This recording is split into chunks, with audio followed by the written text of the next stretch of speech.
নমস্কার, আমার নতুন একটি ব্লগে আপনাদের সকলকে স্বাগত জানাই। আশা করি সবাই খুব ভালো আছেন, সুস্থ আছেন এবং সাবধানে আছেন। তো আজকে আমি আবার একটা নতুন ব্লগ নিয়ে চলে এসেছি। আশা করছি আপনাদের ভালো লাগবে। তো আজকের ব্লগটা হচ্ছে শ্রী শ্রী রামকৃষ্ণ মিশন রয়েছে আমাদের সোনামুখীতে। তো সেখানে আজকে বাৎসরিক অনুষ্ঠান, আর সেই উপলক্ষে কিন্তু খাওয়া দাওয়ার ব্যবস্থা রয়েছে, যেমন খিচুড়ি প্রসাদ। তো সেখানেই যাব, যেরকমটা এর আগে শ্রী শ্রী অনুকূল ঠাকুরের মন্দিরে হয়েছিল, ঠিক সেরকমই কিন্তু আমাদের এখানে সোনামুখীতে শ্রী শ্রী রামকৃষ্ণ মন্দিরও রয়েছে, রামকৃষ্ণ মিশন, যেখানে ছাত্রছাত্রীদের পড়াশোনার ব্যবস্থাও রয়েছে, একই সাথে রয়েছে মন্দির এবং আরও অনেক কিছু। তো সেই মিশনের ভিডিও আগে আপনাদের সাথে আমি শেয়ার করেছিলাম, কিন্তু আজকে আরও ভালো করে শেয়ার করব। আশা করছি আপনাদের ভালো লাগবে। আর কোথা কোথা থেকে দেখছেন আমার ভিডিওগুলো অবশ্যই আপনারা কিন্তু কমেন্টে জানাবেন, কারণ অনেকে আছেন যারা আমার ভিডিও দেখেন কিন্তু কমেন্ট করেন না। তারা অবশ্যই জানান যে তারা কোথা থেকে আমার ভিডিও দেখছেন। সত্যি কথা বলতে আমাদের সোনামুখী শহরে এমন অনেক কিছু রয়েছে যেগুলো দেখানো হয় না। তো আমি চেষ্টা করি আমাদের সোনামুখী শহরটাকে আগে তুলে ধরার, তারপরে হয়তো অন্য অন্য জায়গা।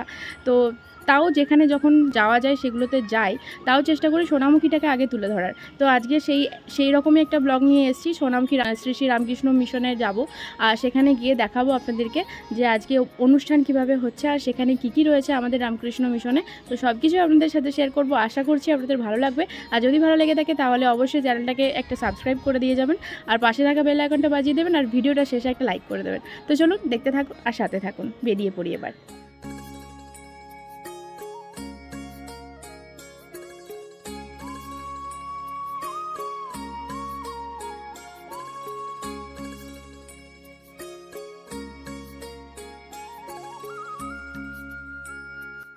বাড়ি থেকে বেরিয়ে 5 মিনিটের মধ্যেই চলে এসেছি মন্দিরের খুবই কাছে। আর সামনেই দেখতে পাচ্ছেন রয়েছে সিনেমাতলা, মানে আমাদের সোনামুখীতে সিনেমাতলা নামে যে জায়গাটি রয়েছে, সেখানেই একদম রোডের ধারেই রয়েছে এই শ্রী রামকৃষ্ণ আশ্রম।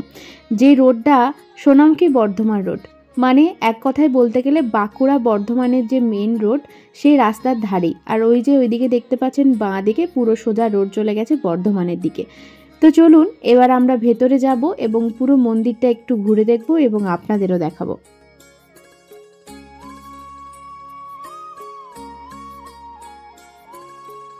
সোনামুখী শ্রী রামকৃষ্ণ সারদা বিবেকানন্দ আশ্রম স্থাপিত হয়েছিল 1989 সালে।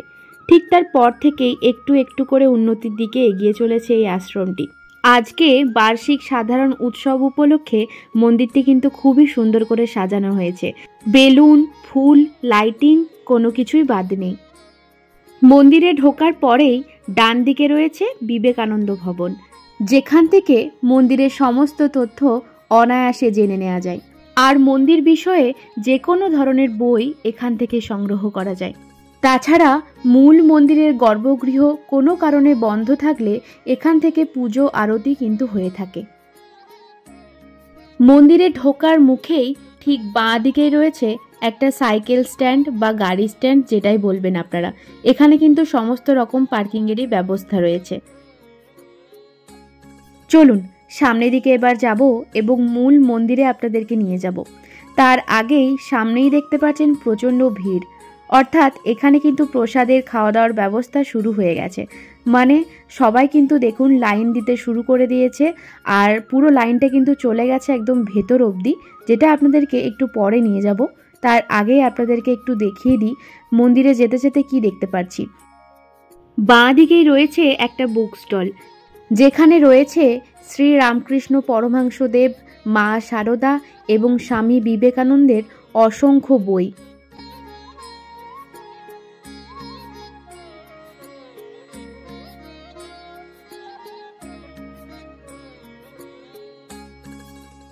তার ঠিক পরেই আরেকটু এগিয়ে রয়েছে প্রণামী দেবার জায়গা।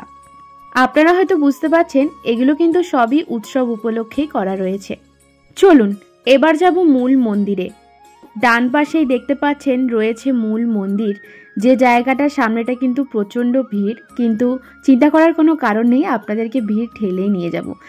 কিন্তু তার আগেই মন্দিরের ঠিক সামনেই একটা শান্ত নিরিবিলি শান্তির নীড় রয়েছে, যেখানটায় দেখতেই পাচ্ছেন আটচালা করা রয়েছে।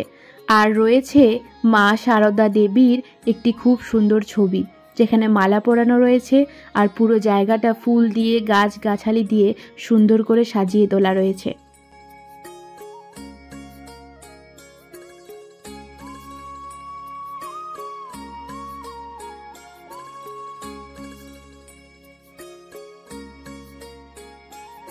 চলে এসেছি মূল মন্দিরের একদম সামনে। আর মন্দিরটা কিন্তু পুরোটাই লাইটিং এবং ফুল দিয়ে সাজানো রয়েছে। রাত্রেবেলায় এলে সেটা হয়তো ভালোভাবে বুঝতে পারবেন, দিনের বেলা বলে লাইটটা বোঝা যাচ্ছে না। আর সামনের অংশে রয়েছে পুরো চাতাল জুড়ে আলপনা, যেখানে একটি মঙ্গল ঘট স্থাপিত করা রয়েছে।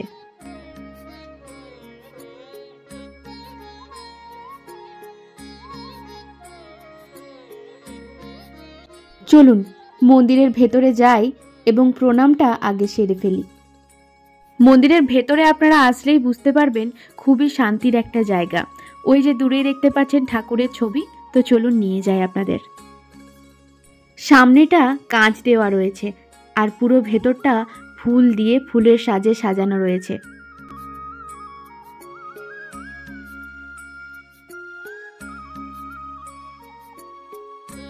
কি ঠাকুরের দিকে একবার তাকিয়েই পুরো মন ভরে গেল, তাই না বলুন?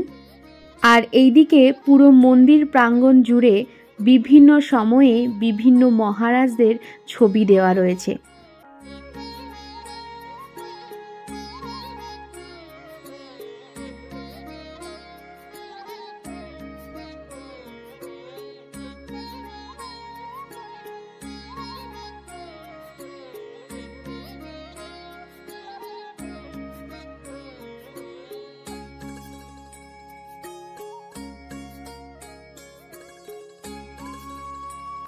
মূল মন্দির থেকে বেরিয়ে গেছি আর মন্দিরের ঠিক পাশেই কিন্তু জলেরও সুব্যবস্থা রয়েছে।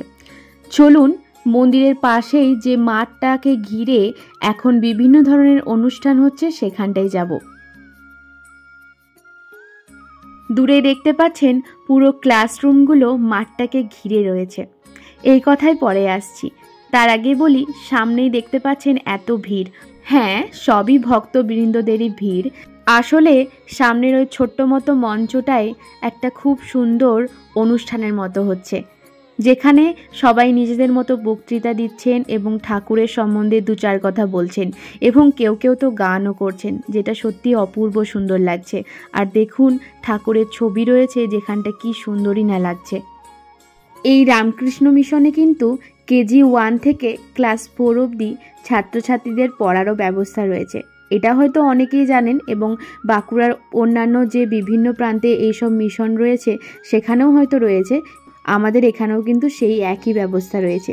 তাই ভাবলাম আপনাদের একবার জানিয়ে দিই। আমার ছোটোবেলাটা কিন্তু কেটেছে এই রামকৃষ্ণ মিশনেই। মানে ওই শ্রেণীকক্ষগুলোতে আমার ছোটোবেলার বহু স্মৃতি জড়িয়ে রয়েছে। আর এই আম গাছের তলায় আমরা কতই না খেলা করেছি বন্ধুরা মিলে। সেই সব দিনগুলোর কথা মনে পড়ে যাচ্ছে হাঁটতে হাঁটতে। তো চলুন আমরা এবার সামনের দিকে যাব এবং যে লাইনটা চলে গেছে সেই দিক দিয়েই যাব, মানে যেখানটায় খাওয়া দাওয়ার ব্যবস্থা হচ্ছে সেই জায়গাটাতে। মানে আমি এখন খেতে যাচ্ছি না, আমি এখন জাস্ট দেখতে যাচ্ছি যে কত ভিড় হয়েছে ভক্তদের প্রসাদ খাবার জন্য। কতটা ভিড় দেখুন। আমি তো আমার ভাষায় বলছি, গোটা সোনামুখী বাসী কিন্তু এখানেই রয়েছে। আর এইখানে একটা মিষ্টি বৌদি ভাইয়ের সাথে দেখা হয়ে গেছিল। এরা কিন্তু সবাই আমার ভিডিও দেখে আর এবং আমাকে অনেক অ্যাপ্রিসিয়েট করে সেটার জন্য। এখানে সবাই বলছে আমাদেরকে ভিডিওতে নাও সেটার জন্য, তো আমি ওনাদেরকেও রাখলাম ভিডিওতে। আমার তো খুবই ভালো লাগছে বলতে যে আমার ভিডিও ওনারা দেখেন। তো চলুন, এই দিকটাতে পুরোটা মেয়েদের লাইন হয়েছে, মহিলাদের এবং পুরুষদের কিন্তু আলাদা লাইন। আর পুরো প্রাঙ্গণ জুড়ে দেখতে পাচ্ছেন বুফে সিস্টেমের ব্যবস্থা রয়েছে। সবাই ওখান থেকে খাবার নিচ্ছে এবং নিজেদের মতো করে এসে বসে এখানে কিন্তু খাচ্ছে। আর ওই যে দূরে দেখতে পাচ্ছেন ওখানটা আজকের জন্য ভাড়ার ঘর হিসেবে ব্যবহৃত হচ্ছে, মানে ওই রুমটা যেটা দেখতে পাচ্ছেন। পরবর্তীকালে ওটাতে কি হয় আমি ঠিক জানি না, হয়তো কোনো ক্লাসরুম হয়ে থাকবে, হয়তো ওখানে ক্লাসও করানো হয়। আর দূরেই রয়েছে বাথরুম, মানে শ্রেণীকক্ষের যেসব বাথরুমের ব্যবস্থা সেটা কিন্তু ওই দিকেই রয়েছে। আর ওই যে দূরে তিরপল টাঙানো রয়েছে ওই জায়গাটায় আপনাদেরকে একবার নিয়ে যাব। ওখানটায় কিন্তু পুরো এত যে আয়োজন, সমস্ত কিছু রান্না কিন্তু ওখানেই হচ্ছে। দেখুন, শুধু আপনাদেরকে দেখাবো বলে একেবারে ভিড় ঠেলে চলে এসেছি রান্নাশালায়, যেখানটায় কিন্তু এত মানুষের রান্না হচ্ছে। আর এখানে যে চৌবাচ্চাগুলো রয়েছে বড় বড়, এখানে কিন্তু খিচুড়িগুলো এনে ঢেলে ঢেলে রাখা হচ্ছে। আর আজকে কি কি রয়েছে প্রসাদে সেটা কিন্তু অবশ্যই আপনাদেরকে দেখাবো। তার জন্য আপনাদেরকে থাকতে হবে আমার ভিডিওর সাথে, আর আমার চ্যানেলটাকেও কিন্তু সাবস্ক্রাইব করতে হবে। তো চলুন, আমারও কিন্তু খুব খিদে পেয়ে গেছে। এবার আমি খেতে যাব এবং আপনাদেরও দেখাবো কি কি প্রসাদ রয়েছে খাবারে।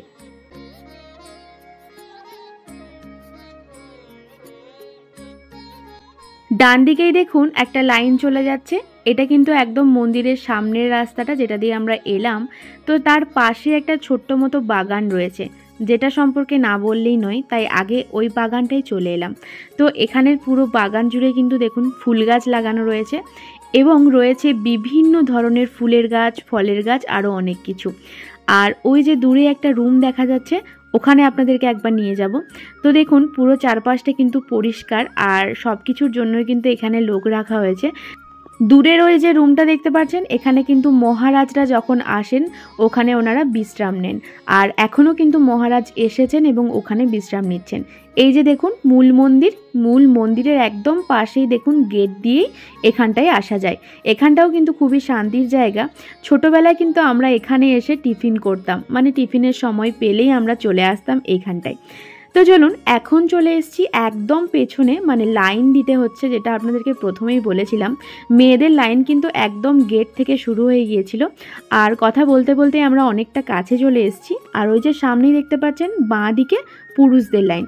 পুরুষরা কিন্তু অনেক পেছিয়ে মেয়েদের থেকে, দেখুন পুরুষদের লাইন কিন্তু অনেক ছোট আর মহিলাদের লাইন কিন্তু অনেক বড়। আর ঠিক এই জায়গাটাতে আমার একটা ছোট্ট সাবস্ক্রাইবারের সাথে দেখা হয়েছিল। ভুলবশত আমি ওর ছবি নিতে পারিনি, কিন্তু ও আমার ভিডিও দেখে নিয়মিত এবং আমার চ্যানেলটাও সাবস্ক্রাইবও করে রেখেছে। তো আমার তো খুবই ভালো লাগলো। পরবর্তীকালে তোমাকে অবশ্যই নেব আমি। তো চলুন, অনেকটা ভেতরে চলে এসেছি এবং দেখুন প্রচণ্ড ভিড়টা বেড়ে গিয়েছে, কারণ প্রায় 2টো বাজতে যাচ্ছে। আর দেখুন এখানে বুফে সিস্টেম, যেমনটা বললাম। হাতে একটা থালা নিয়ে নিয়েছি প্রথমেই দিয়ে দিয়েছে খিচুড়ি, আর তারপরেই তো চলে এলো চাটনি, তো তারপরেই দিয়ে দিল বাঁধাকপি, আর সাথেই রয়েছে বোঁদে। ব্যাস এই সমস্ত কিছু রয়েছে আজকের প্রসাদে। তো চলুন আগে আমরা সেটা খেয়ে নিই, তারপরে আবার আপনাদের সাথে কথা বলছি।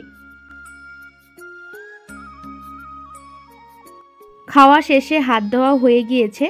এখন চলে এসেছি এমন একটা জায়গায় যেখানটা দেখে আমার খুবই ভালো লাগছে। এখানে যেরকম নবীনদের বিষয়েও ভাবা রয়েছে, তেমনি কিন্তু প্রবীণ যারা বয়স্ক, যারা মাটিতে বসে খেতে পারবেন না, তাদের জন্য খুব সুন্দর করে চেয়ার টেবিলের ব্যবস্থা করেছিলেন, মানে বেঞ্চি যেটা বলে আর কি, সেটাই। আশা করছি পুরো মন্দিরটা আপনাদেরকে দেখাতে পারলাম। তো চলুন এবার বেরিয়ে পড়ব।